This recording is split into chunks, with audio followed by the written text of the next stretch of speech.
Welcome to the NCO Journal Podcast, where we explore NCO professional development. This is a podcast series where we discuss published articles with authors and provide a forum for the open exchange of ideas, information, and solutions. I'm your host, Chago Zapata, Managing Editor of the NCO Journal. With us is Staff Sergeant Owen Thez, NCO Journal Senior Editor, and Sergeant First Class Brandon Cox, NCOIC of the NCO Journal. Today we discuss the article Silent Suffering, Women's Health in the Army by Staff Sergeant Mary Mosco. Before we kick things off, Mary, could you please tell us a little bit about yourself? Yes, I'm Staff Sergeant Mary Mosco. I have been in the Army since March of 2017, so we're coming up on 9 years in this March. I started writing this probably about 2 years ago. The Army was never on my radar. And then a friend of mine who later became my husband, he sent me a screenshot for the job posting for Intel Analyst, but he had blacked out where it said Army. And he said, I saw this and I thought you might be interested. The only downside is you might have to move. And I immediately said, this is exactly what I want. Where is this? And he was like, haha, gotcha. And I hear you are in the Army. And here I am in the Army, keeping it, keeping going. All right. Okay, tell us about your article. What is it about? What exactly, just tell us about that article, please. So I wrote the article about endometriosis after a friend of mine from high school reached out to me, and he was letting me know that he and his wife are expecting a child. And he said, hey, before this hit social media, I know that you've struggled. I just wanted you to know personally before it hit. And I said, okay, thank you. Appreciate that. And I got really angry. So I took out my laptop and I just started writing. And I said, we have to be better as leaders. We have to be better as just general human beings taking care of other human beings. We have to be better. So I just kind of wrote until I wasn't mad anymore, at least for that night. And a couple days later, I saw the all-call notice. It was one of those we'll just see what happens. But I wrote it to talk about how we can be better, what endometriosis is, how it affects readiness across the force, not just with the one soldier that's affected.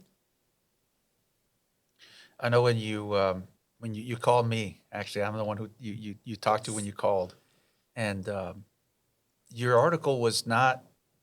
I'll say that it was. I don't remember if I remember correctly. The conversation was that it didn't feel complete, and it was. And I'll be honest, it still sounds a little angry in places. And I think that anger that you're talking about came through in the words that you wrote. But I thought it was powerful. It was a powerful message. And why shouldn't there be some anger? Because one of the things that, and I told you about, I have a daughter who has endometriosis, and she's dealt with a lot of issues. And I would hazard to say that she's angry as well. She's dealt with it since it was diagnosed, and when she was 15 years old. She's 26 now, and she's been dealing with all kinds of things. So I know that there's that anger, but also there's dismissal. There, from people who don't understand it, from people who don't understand. A lot of men, who don't understand, women's health in general, not just specifically endometriosis, but any sort of women's health issues. And there's a lot of assumptions that are made, and I don't think it's purposeful. A lot of times I think it's just either ignorance or misinformation or just making wrong assumptions based on whatever. And that's why we're here, to talk about this and talk about your article, what you're trying to, what the purpose of it was, and where you hope this will go as far as, what maybe you want to affect some change or things like that. Could you talk about that? Is that what you want to do? Is affect change at the higher level? Yes. So ideally, I want to see more medical professionals have better training and better understanding of what n- endometriosis is, but also the signs and symptoms that they should be looking for in their clinical assessments when they do have a female soldier come in. I'm sure that the the medical side of the house, that they have continuing education or their own version of 350-1 training. And I would like to be able to sort of brief them with my experiences and say, hey, this is what it could lead to if you just pay a little more attention. If we start talking about policy change that I want to see, the VA just changed their policy where female veterans do not have to go through their PCM for gynecology services. I think for the active duty side, and I understand TRICARE is a completely different beast than the VA side, but I think that there should be something where if you go to your PCM for the same problem, or say 4 visits, I'm just spitballing numbers, but 4 visits in 6 months for the same problem, then you should either be given a referral or it should be documented in your chart. I am not submitting a referral for these issues, period. If we sort of take it from an NCO perspective, if I don't want someone to go to the promotion board and I don't think they're ready, I have to document that on paper. So I think that doctors should have to document, you've been seen X amount of times for this. I'm still not going to give you a referral because of XYZ. That way, if you have problems later, if you go to a different provider, they can already see that you've been seen X amount of times and you haven't been given a referral. I think I talk about it in my article. I had been seen a dozen times for the same problems, and it wasn't until I was taken by ambulance to the emergency room that was on post where the ER doctor was absolutely flabbergasted. And he said, "What do you mean you haven't received a referral?" I said, he told me to, drink peppermint tea. He told me that he was going to give me a profile to get me out of early morning PT. And they were dumbfounded that I had not been given one.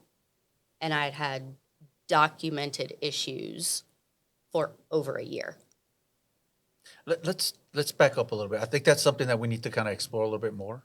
But let's back up a little bit. Tell us about endometriosis. This is part of your story. You're talking about your story and where this is what you want to affect, the change that you want to affect based on your story. So tell us what it is. And what should. Well, once you tell us what it is, think about what it is that NCOs or leadership should know about it. So endometriosis is where tissue that is similar to the lining of the uterus, but is not the lining of the uterus, grows everywhere that it is not supposed to. Endometriosis lesions have been found on every organ in the body, to include the eyes, the nose.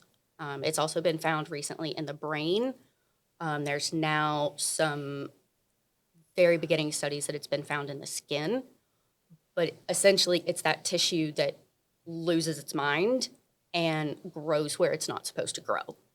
It causes what's called tethering, where the amount of scar tissue and the amount of lesions basically freeze all of your organs together. Very uncomfortable. It's got 4 stages. And it's important to note that when I say that there's stages, that doesn't mean if somebody with stage 4, they may have no pain. We're talking about staging in terms of the spreading of the disease, of the lesions, not how much pain a person may necessarily experience. And it's also, from what I remember reading too, it's not curable. It's like something that you have it, you're going to have it for the rest of your life. Is that right? Yes. I told you about my daughter. She has that. She's been suffering from. Also, she gets cysts. So that's I think that's another thing that does, and she'll be laid out for days almost, because one of them will burst, and she'll be in excruciating pain.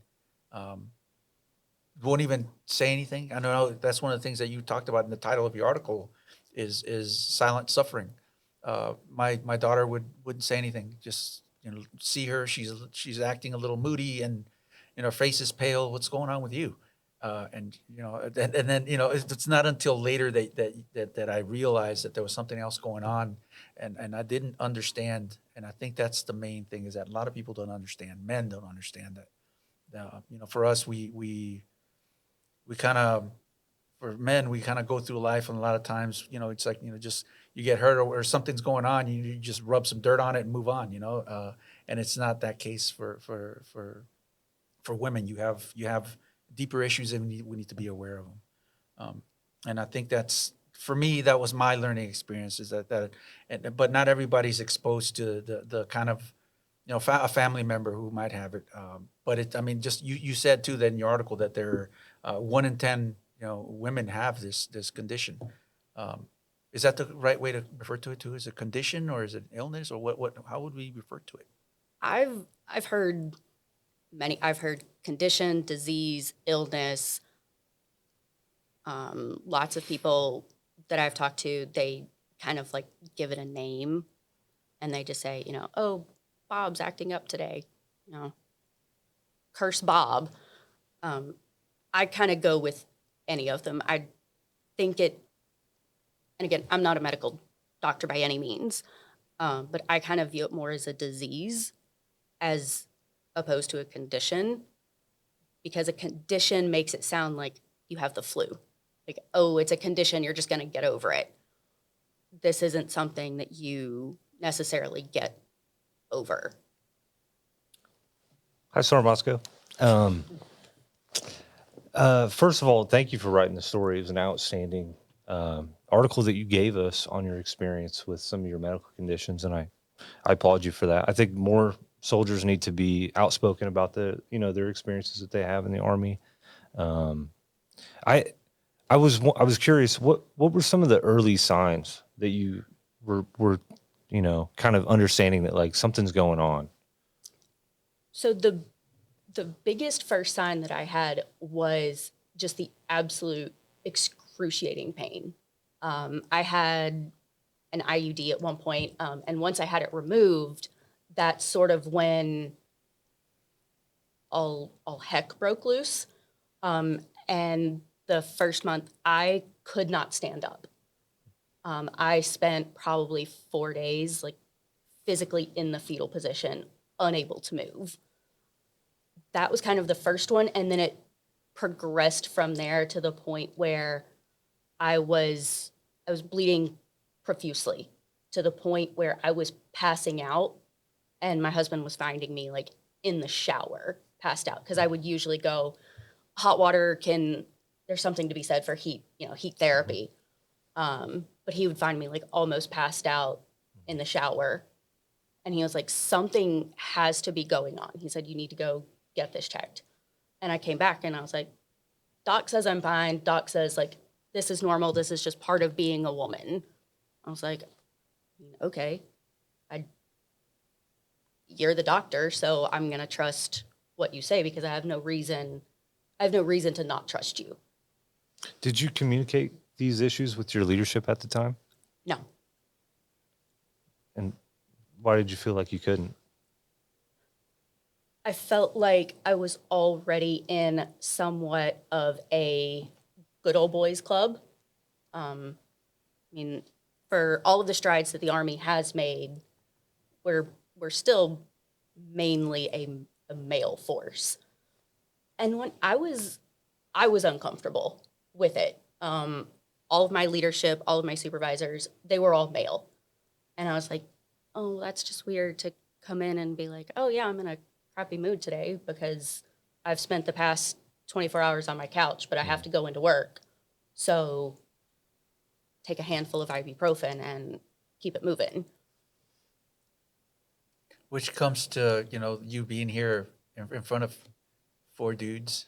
And I know that's part of the issue too, is the fact that it's very uncomfortable, not just for you ladies to talk about, because it is a very private and personal thing. And then, but talking about it with somebody, whether it's an NCO or whatever, but this is a serious issue, and NCOs need to be open and have an open door policy and be there just like you are for your male soldiers when somebody's having a pay problem.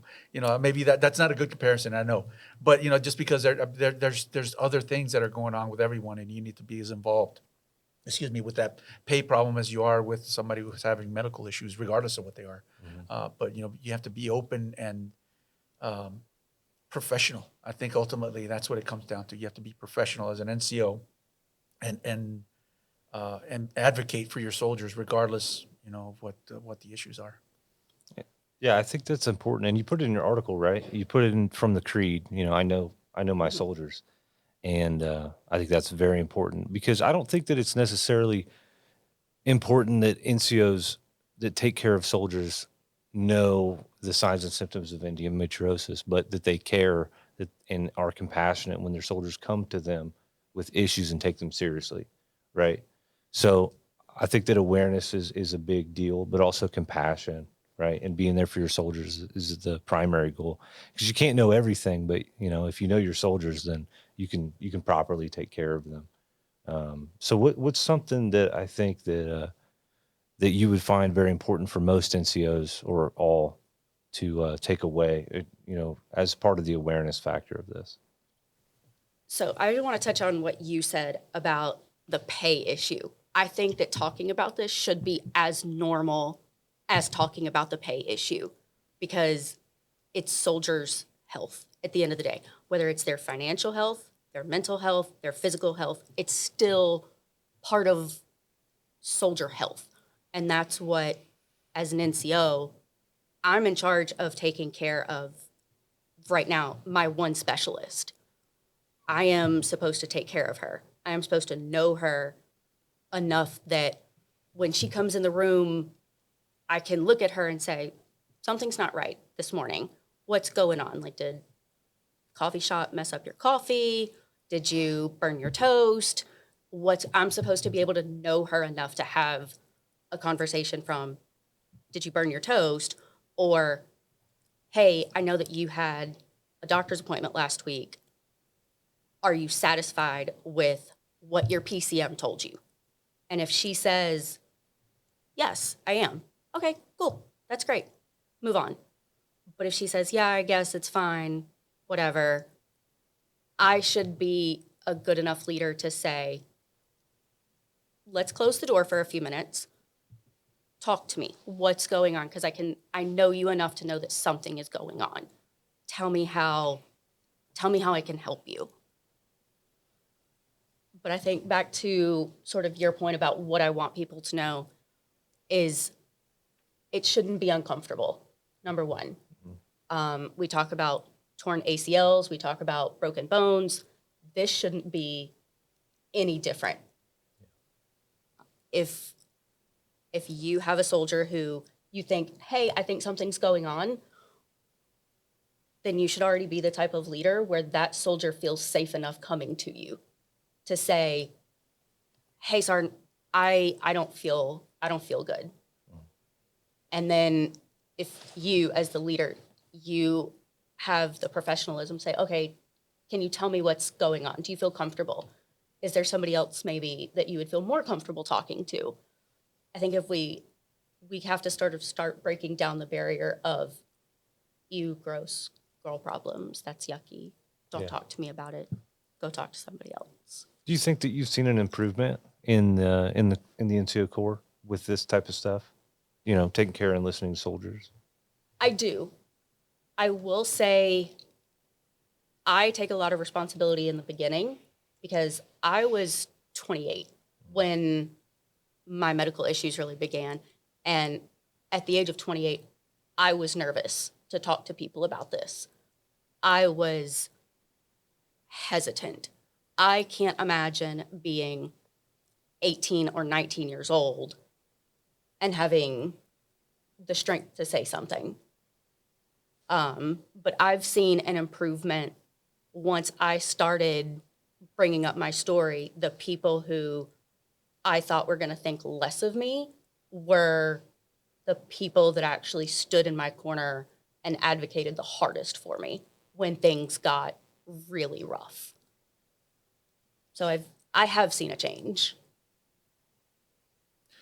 You mentioned advocating. You know, there's I'll use my I have three daughters. I'll use myself as an example here. I have three daughters, my wife, and whenever even once they got a little older, you know, I would go to their doctor's appointments and stuff, and the doctors would ask them a question, and then they would turn to me to look, to wait for an answer.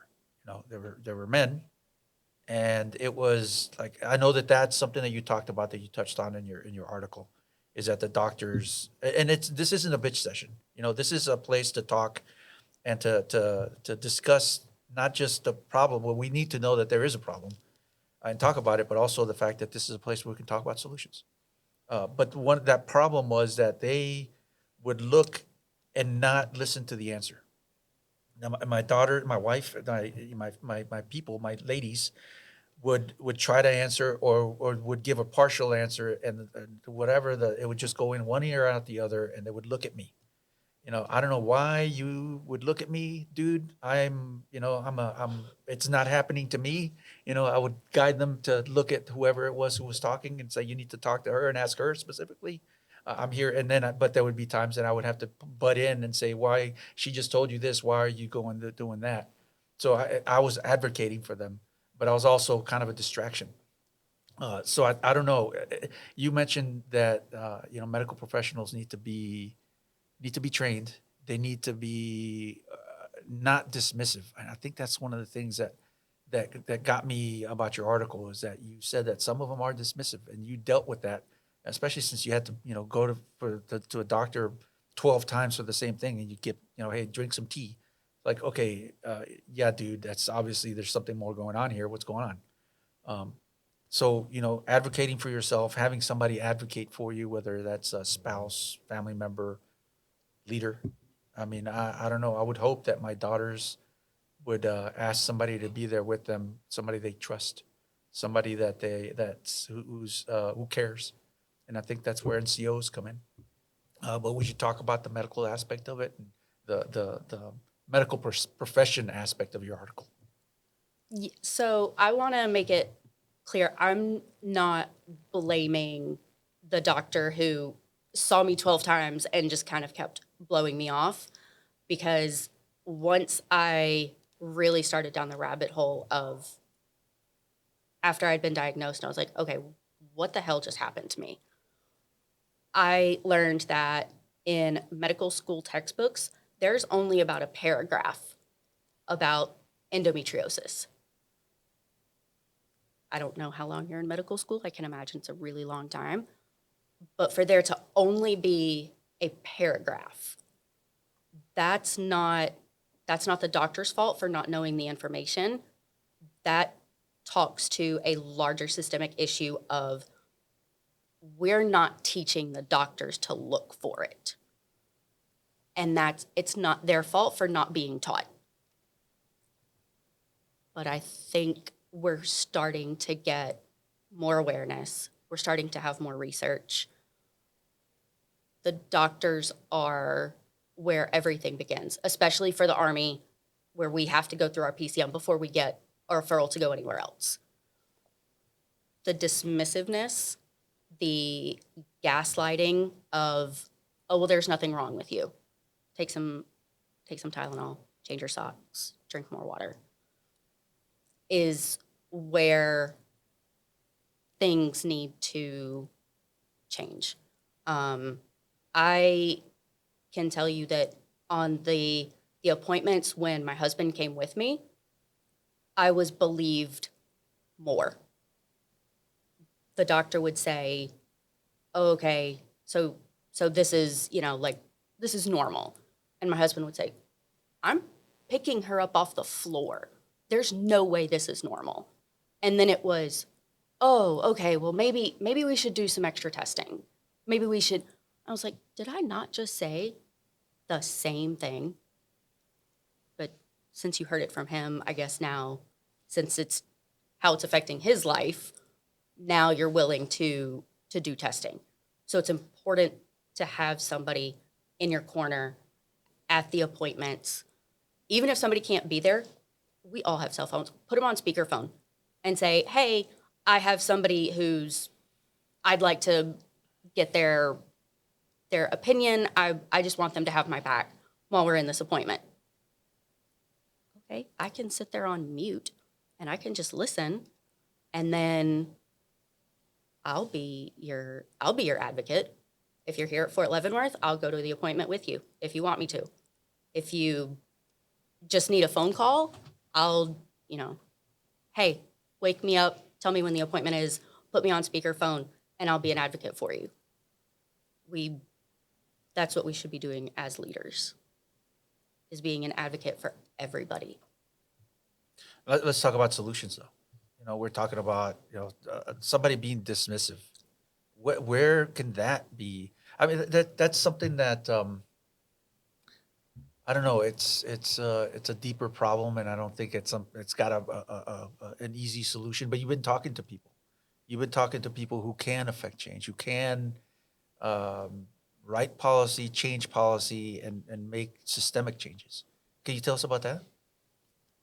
So I had to go, I wouldn't say I had to go. There was an LPD here with retired Sergeant Major of the Army Daly. My boss got an email one afternoon and it just said, all enlisted personnel will attend the LPD. Okay, I'm just a lowly staff sergeant, so I went to the LPD. I ended up taking 4 pages of notes. It was an excellent LPD. But afterwards, I thought, I don't have anything to lose, so I'm just going to go ask him my question. Maybe he can point me in the right direction of one more person. And he asked me, he said, have you ever emailed the Surgeon General? And I said, well, with all due respect, no, I haven't just cold emailed a 3-star general. I can't think of anybody who would do that. And he pulled out his phone, he sent a text, and he said, well, now she's expecting your email. So went home that night, sent an email to her.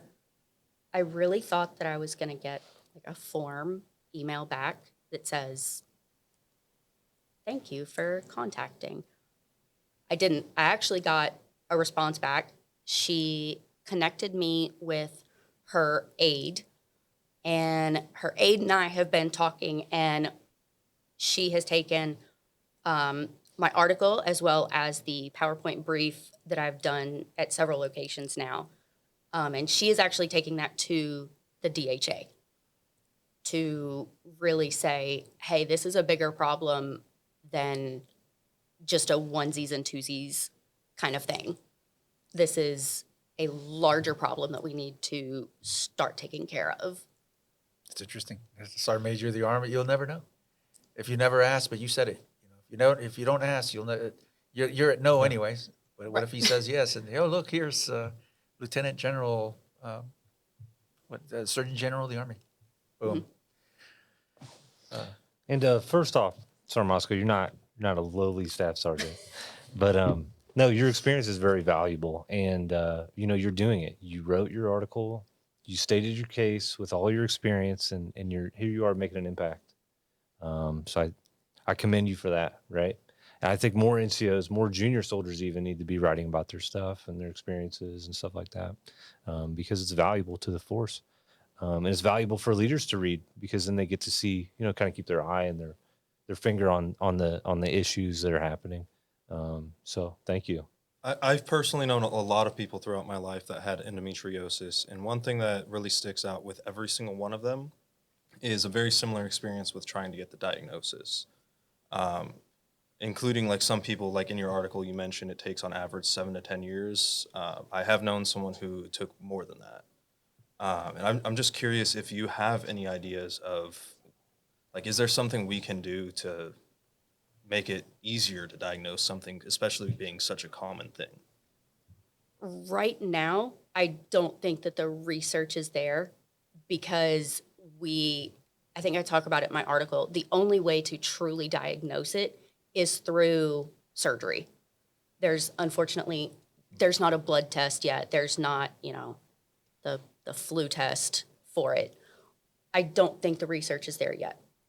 But a friend of mine, and he did ask that I not name him, but he had a female soldier. He reached out to me and he said, "Hey, I don't think he was like, something's just not right. Can you tell me how to handle this?" And I said, if she's getting pushback from her PCM, these are the things that specifically she needs to say. These are the things that will at least get her to that referral process. He called me back a little while later, and he was able to talk to her. She used that information, and she was able to get that surgery and get a diagnosis within 6 months, all because he reached out and said, "Hey, I think something is wrong." There's more research coming out every day, but I don't think it's there yet that we're going to have something other than surgery to diagnose it. Not yet. But I know that in 2023, funding for endometriosis research went up astronomically. I have the numbers saved in one of my briefs for the actual numbers, but it's certainly getting more traction, more awareness. A lot of celebrities are now coming out with their story. Bindi Irwin, Amy Schumer. I can't think of her name, but she played the sister to in the TV show Dexter. She was the sister. She has also come out as having been diagnosed with it. So now that we've got bigger names, I think we're going to get that research funding now. But I feel for your friend that it took more than the 10 years. And that's on the civilian side. So we talk about the medical, just how long it takes to get diagnosed, but there's a financial impact on the civilian side that we don't necessarily see on the Army side, because every time they go to the doctor, that's a copay. Tests that get run, this part of it wasn't covered by your insurance. That's another amount of copay. Oh, well, you saw a specialist this time instead of just a regular OBGYN. So that's coded differently. We're not going to cover that at all. I know people who have taken mortgages out on their homes to pay for the testing just to get to that diagnostic surgery. Going back to the leadership aspect of it, for the younger NCOs, what can they do to create a climate where they feel that their soldiers can be comfortable to approach them with things like this? It's very personal, very private. And I know you mentioned it earlier, somebody who's 18, 19 years old is going to be very hesitant to talk up. So what can they do NCOs do to I guess, to leave the door open to make, a young woman feel comfortable while coming to them with a situation like this? First thing is to look in the mirror. Are you somebody that you would have felt comfortable with at the age of 18, 19? Are you comfortable with your leadership style enough that you would feel comfortable going to you? If you're not, then you need to change your approach. And don't look at it as, oh, well, of course I would be comfortable coming to me. Okay, well, if you're 25, 26, but your soldiers are 18, think back to when you were 18. Do you feel that your 18-year-old self could come to your leadership style and say, something very personal is going on and I need help? If that's not the type of leadership style that you have, then adjust fire. My previous first sergeant always said, get comfortable being uncomfortable. That's good advice, especially when dealing with this kind of subject. I would ask, Sergeant Mosco, what would you say to other, females in the Army that may be going through similar experiences, not just endometriosis, but something that they don't feel comfortable necessarily bringing up or trying to get help for, what would you tell them? Don't be silent. I was obviously silent for several years, and it cost my fertility. So don't do what I did. Speak up if there's a problem. Nobody can help you if you don't tell them that there's a problem. There are more people who are willing to support you and be advocates for you than there are who are going to think less of you.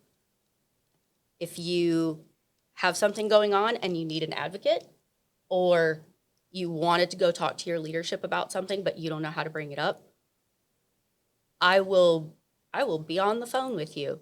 We can do a Teams call together. I will step up and be that person, because I wonder how things could have been different if I had had somebody who had said, I will stand with you. I will be an advocate when you can't. This applies also, we talked about endometriosis specifically, but there's, there's other women's health issues. And we can't close the door on those just because we're just focusing on this now. So when it comes to anything, I think what you said about networking and dealing on people who might be better at helping somebody because maybe they know more about it, or maybe the individuals might feel more comfortable with them, or whatever the case may be. But it can't be just, we're not just talking about endometriosis. That's what I'm saying, is that women's health, there's a lot of issues, a lot of things that you guys deal with that maybe many of these of us guys don't really are not familiar with it, or just don't understand, or whatever the case may be. But I would like to say that I personally like to keep my mind and my heart open, and use empathy and try to do the best I can. And that's, I think, all we can do to when we're trying to reach these NCOs, is that's what we hope that you do, as NCOs. So, as a male NCO, obviously I have not experienced any issues that come up with women's health. So I really can't properly understand how any of that is. What would you recommend to other male NCOs that might have a female soldier if any medical problems arise that they just don't understand and just don't know how to talk about with these soldiers?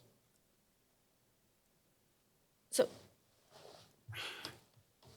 that answer is kind of multifaceted. If you have a soldier who comes to you and says, I have polycystic ovary syndrome, which is commonly known as PCOS, but you don't know anything about that, take 5 minutes out of your day and Google it. And then say, hey, soldier, I don't know what that is. Can you tell me your experiences? And then later, Google it. Do some of your own research, I don't know what this is, but I need to learn about it because it's affecting my soldier.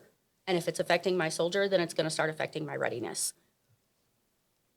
There's some responsibility on the NCO that when someone does trust them enough to come to them and say, I have whatever this issue is, I have no idea what that is. If you come to me and you say, hey, I shattered my kneecap. Wow, first of all, that sucks. And then I know nothing about the recovery of a shattered kneecap. So let me go Google what you've told me. Okay, what is the recovery time for a shattered kneecap? Learn a little bit, even if it makes you uncomfortable, learn about it. Because the more that anybody learns about any one topic, the more comfortable that you're going to get talking about it. And that level of comfort is going to come through in your leadership, no matter who you are. Do you know any leaders who actually got it right? Can you tell us, maybe you have some stories about some NCOs who actually got it right? Tell us about that. Absolutely. So my previous unit is where my health just took a nosedive. We learned that IVF was not going to be an option for us.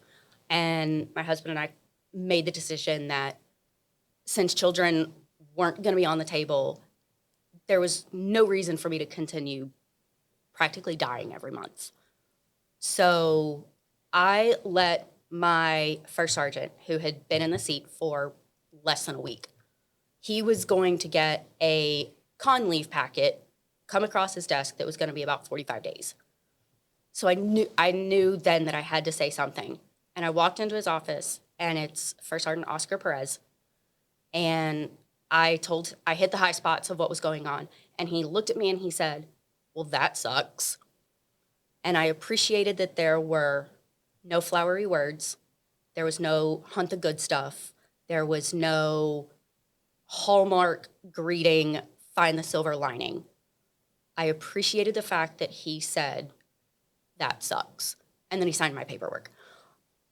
But after my hysterectomy, when I was still having problems, we still didn't know what was going on.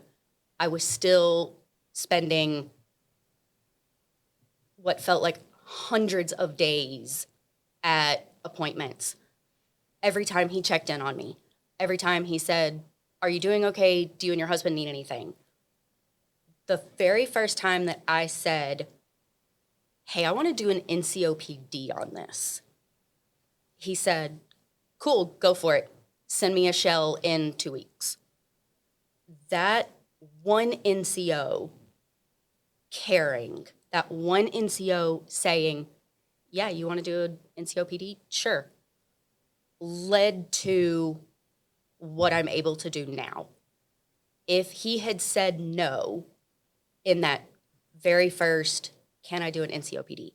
or if he had said, "Yeah, I'll sign your paperwork," and then immediately, gone and had a conversation with, medical and said, "I want this girl out of my formation," we wouldn't be having this conversation at all, in the least. And then Sergeant First Class Shauna Davis, she became my mentor. She became my friend. She became the female NCO that I wish that I had had when things started. She held my hand in hospital rooms when I had an emergency surgery where I very seriously almost bled to death. She held my hand almost all the way to the operating room. She called my mom and dad and said, "Hey, I have your daughter. She's going into emergency surgery, but she's fine. It's good." She called my first sergeant. They waited until I came back from surgery. And every single time that something went wrong, they had my back. Someone accused me of, when I had come back from having my hysterectomy, somebody made the statement, obviously they did not know that I could overhear them, and they said, "Well, we thought that she would be rested and ready to go, given that she's been on vacation for 6 weeks." This was after I had literal organs removed from my body, and I was accused of going on a 6-week vacation. And Sergeant Davis absolutely said, "You have no idea what she has been through over the past 6 weeks." I don't know if she heard or if she knew that I overheard her defending me that day. But those two absolutely got it right when they didn't have a handbook either. They had no idea what I was dealing with. They didn't know what to do, but they did the right thing every single time. Every time. Out of all of the things that we've talked about today, what is the one point you would like to leave? What is the main thought that you would like, the main takeaway that you would like from our entire conversation today?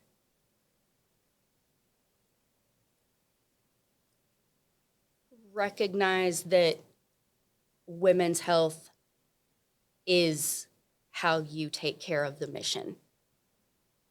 Because without the people, your mission doesn't get accomplished. If you take care of your people, they will take care of you. Thanks again for being here, for your bravery. Thank you. Thank you for joining us, and thank you to our audience. Remember to put your knowledge to the page, submit articles, and get published with the NCO Journal. Don't forget to check out our webpage and follow us on social media. We'll catch you next time on the NCO Journal Podcast.